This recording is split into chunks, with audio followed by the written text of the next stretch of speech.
Losing weight is as simple as calories in minus calories out, is the most specious truism I have ever heard in my life. Hey everybody, welcome to Fontanalis.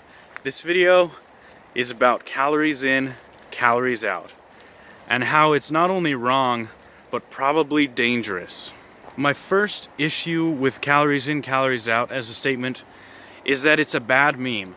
It propagates quickly and it crowds out other information. It crowds out conversation.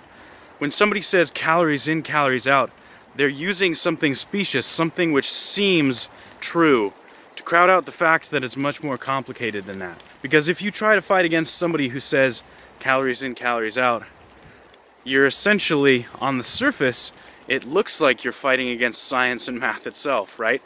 And that's just them framing the issue to be hard for you to refute.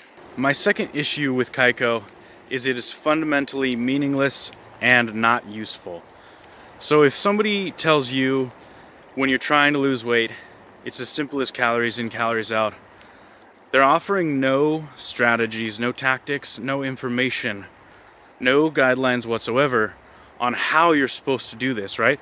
They're not offering information on how to lower your intake of calories. They're not offering information on how to increase the calories going out. They're just saying a truism. And the third reason why calories in, calories out is wrong, and particularly for this one dangerous, is that you are simplifying so many surrounding issues, so many related issues, that you're actually contradicting more important arguments. When you say calories in, calories out, you're equating all calories, which is complete baloney. There is no equivalence between carbohydrates and protein. There is no equivalence between oleic acid and amino acid. Fundamentally different substances which are processed through fundamentally different pathways, which are used for fundamentally different purposes. And another point that needs to be brought up is that fat and protein are not exclusively macronutrients. Fat and protein both have extensive uses as micronutrients. In other words, they're used for things other than just fuel. Carbohydrates used only for fuel, which is not an argument against carbohydrates. It's just highlighting one of the many, many ways that CICO is a dangerous fallacy. My fourth issue with calories in, calories out is that rather than just allowing or even implying bad models and bad ideas, it positively promotes bad modeling and bad thinking.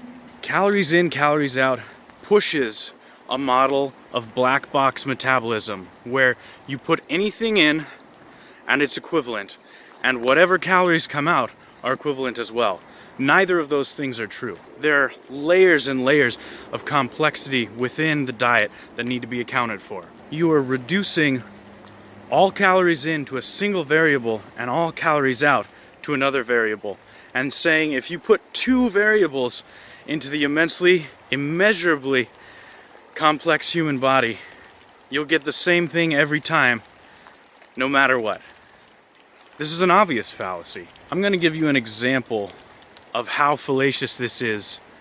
So if I were to say the most important thing for weight loss, the only thing that matters for weight loss, is consuming more protein, even people who promote the consumption of protein would not agree with this, even though it is demonstrably true that the most effective weight loss dietary intervention is including more protein in the diet.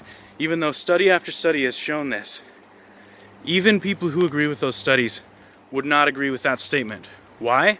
Because it's not an ideology. There may be a few bros who say something like, all you need is protein. These are fringe actors. No one believes in a cult of just eat more protein and everything will turn out fine. Because you have to examine what form is that protein coming in? What else is coming into your body with that protein? And how are you meeting all of your other needs, right? Are you getting enough exercise? All of these things are important, and none of them are addressed by that statement. And yet if you examine this statement, it's actually an order more useful than calories in, calories out, because you're giving a specific example right? A specific locus of what to do. The last point I'd like to address is part of why I called this a dangerous ideology, why I think that it has dangerous implications. There are so many creeping deficiencies and creeping metabolic disorders which happen over years and years, creeping mental issues which just slowly make their way into your life, creeping diabetes. All these things are sponsored by a calories in, calories out mentality, because you're not getting all the nutrients that your body needs to hold these off, because there are so many structural nutrients that your body needs that are not considered vitamins, minerals, macronutrients. There are a limited number of things that your body needs to have to avert death. There are a much greater number of nutrients that your body needs to be healthy. Clearly, there are other things which are helpful for us to have.